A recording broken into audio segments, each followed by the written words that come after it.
Miren, creo que otra de las heridas de la Virgen en este momento son los sacerdotes.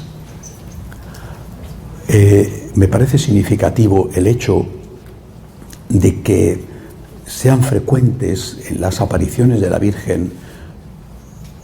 Algunas son apariciones no reconocidas por la Iglesia, pero otras sí han sido reconocidas.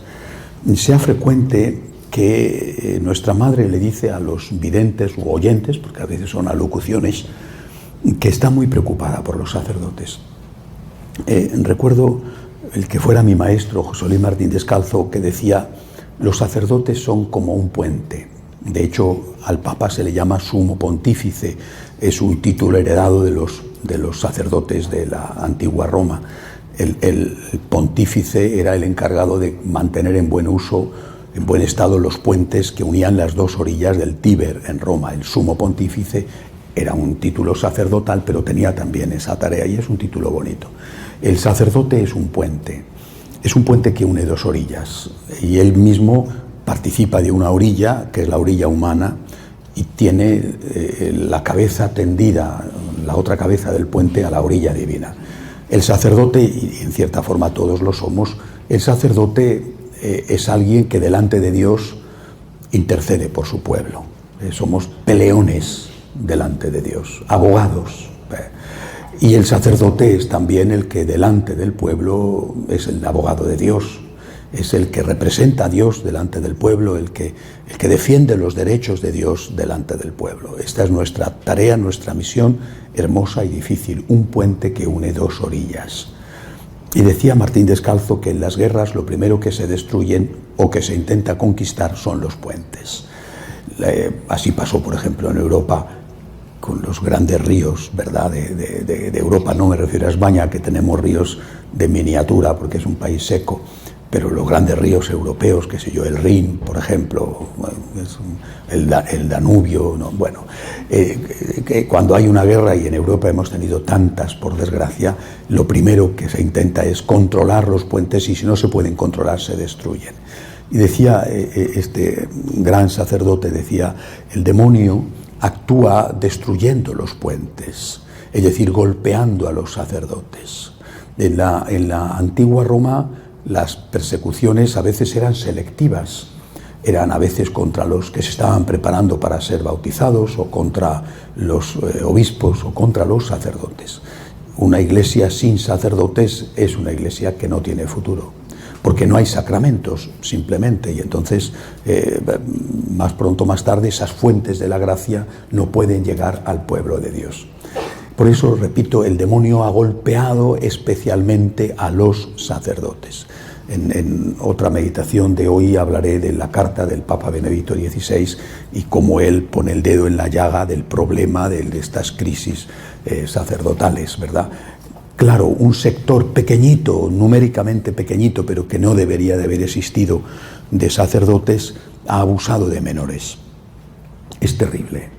No hay justificación ninguna, aunque sí que haya una causa que vuelvo a repetir, el Papa Benedicto, con su lucidez impresionante, desnuda y pone al descubierto. Pero no es el único caso, es decir, no es el único problema.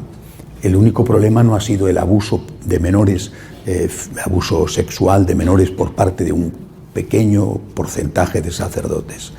Junto a esto ha habido los sacerdotes que no han sabido transmitir la fe, que no han sabido ser de verdad puentes que defienden a Dios, y que por el contrario han dado su propio Dios y no el Dios de la Iglesia Católica. Recuerdo cuando leí hace muchos años ya la autobiografía de Chesterton. Chesterton habla del porqué de su conversión. Él era anglicano. Los anglicanos son lo que aquí se llama los episcopalianos, para que se entiendan ustedes, ¿no? Como Estados Unidos se independizó de Inglaterra, pues no podía llamarse anglicanos, entonces empezaron a llamarse episcopalianos. Es la misma iglesia, la misma religión. Y Chesterton dice que está hablando, ¿no?, de cuál fue el motivo de su conversión, Ustedes saben que en Inglaterra, por lo menos, no sé si en los episcopalianos, se produjo en el siglo XIX un movimiento que se llamó el movimiento tractariano, después se llamó el movimiento de Oxford, por el cual un sector de la Iglesia anglicana, minoritario pero de élite, se planteó si de verdad la Iglesia anglicana estaba siendo fiel a las raíces de la primitiva Iglesia. Esto generó que algunos de ellos se hicieran católicos, como por ejemplo el cardenal Newman, ya hoy beato cardenal Newman, y otros, ¿verdad? Y de este movimiento de Oxford participaron también laicos. Uno de ellos fue Chesterton, este gran, extraordinario escritor que, si Dios quiere, empezarán pronto su causa de beatificación. Yo les recomiendo que lo lean porque es excepcional.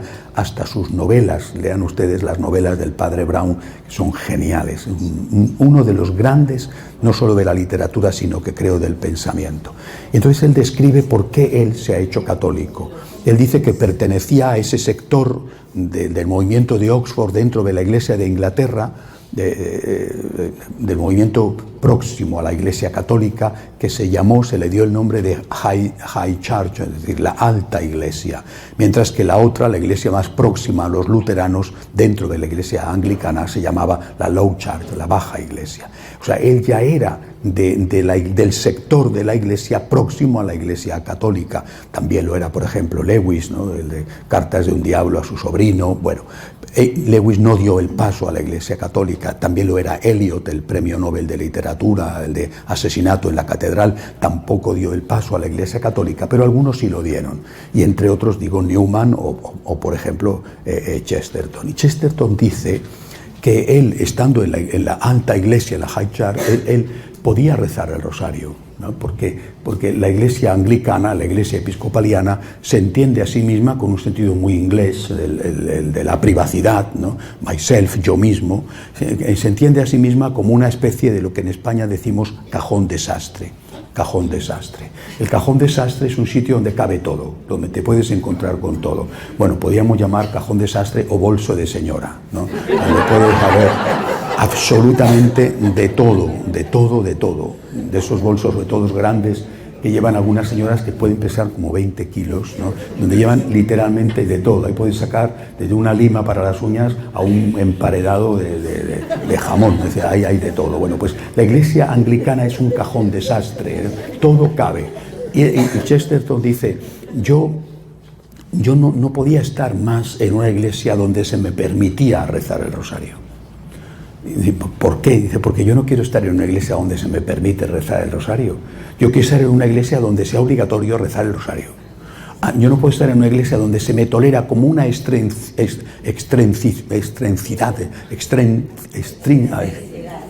soy un excéntrico, una excentricidad, confesarme.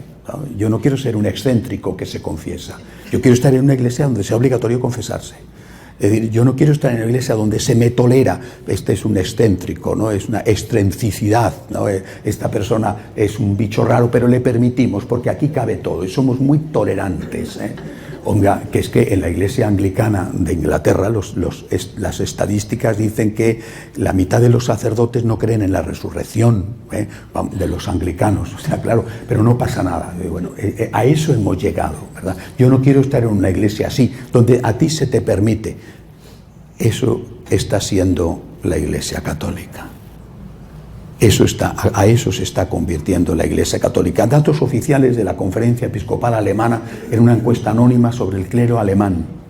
Más de la mitad no rezan nunca, jamás, nunca. Ese porcentaje, más de la mitad, no se confiesan nunca. ¿Te extraña que después esos sacerdotes digan que pueden comulgar los luteranos o que pueden comulgar los divorciados vueltos a casar? No me extraña nada. Es decir, este dolor de la Virgen María por los sacerdotes no es solo por los sacerdotes que han cometido abusos a menores.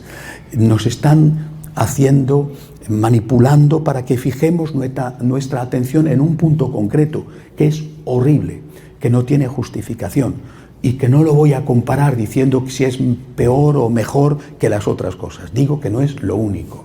y que no es el único problema que tienen los sacerdotes. Y hablo de los sacerdotes y, por supuesto, hablo de las religiosas o de los religiosos, es decir, de los consagrados en general, incluidos naturalmente los seminaristas. Es decir, en una iglesia donde el Papa Benedicto dice en este artículo que es una especie de confesión, no sé si de última confesión debido a su edad, dice que los libros suyos, cuando era teólogo, antes de ser nombrado obispo de Múnich y después ir de prefecto de doctrina de la fe, los libros que él escribe cuando era teólogo, grandes libros, los libros suyos estaban prohibidos en muchos seminarios, y que el seminarista que leía un libro suyo, dice él, ese seminarista era expulsado, le prohibían seguir la formación sacerdotal, era expulsado, pero en esos seminarios o en otros los formadores insistían en poner pornografía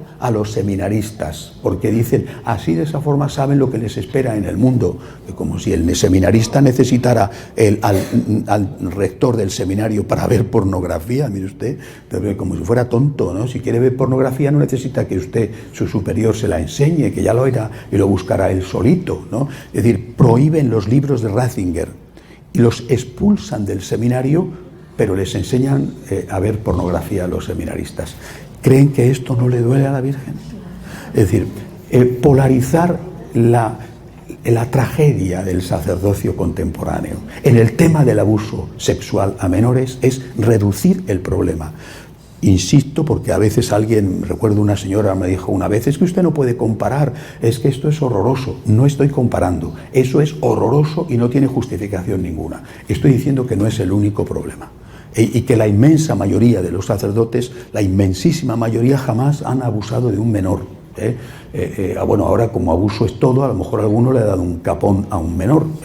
Yo fui a un colegio de religiosos, un capón es un capón con el dedo, que a veces aquí no se sabe lo que es un capón, bueno, una torta, un tortazo, un bofetón.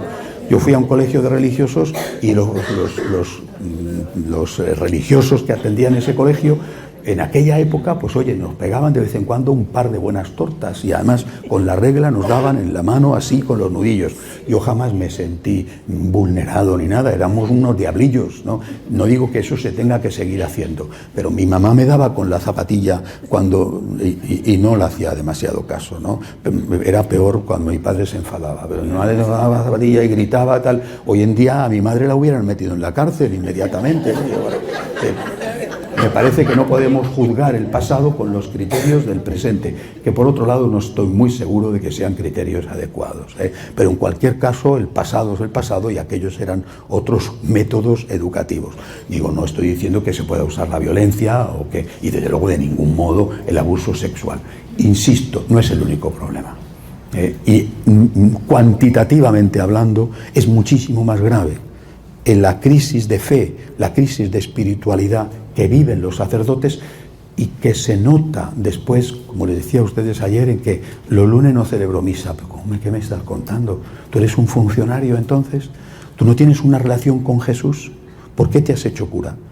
Quizá te hiciste cura bien, pero ¿qué ha pasado después contigo en todos estos años? El cardenal Sará dice que cuando un sacerdote deja de rezar, ya ha traicionado a Cristo. Después quizá vengan otras traiciones, pero cuando deja de rezar ya ha traicionado a Cristo. ¿Qué tenemos que hacer para aliviar a la Virgen en este problema? Dice, a mí no me incumbe, soy laico, sacerdotes, podemos hacer algo, rezar. Recen por sus sacerdotes, también por los que ven caídos, y recen por ellos. Y también hablen con ellos, con amor, con misericordia, hablen con ellos. Yo siempre le pido a los franciscanos de María, cuando veas que un sacerdote está enseñando una herejía, vete a hablar con él. Vete a hablar con él con amor, con misericordia, con la verdad también. Ten con él la caridad de la verdad. Pero la verdad dísela con caridad.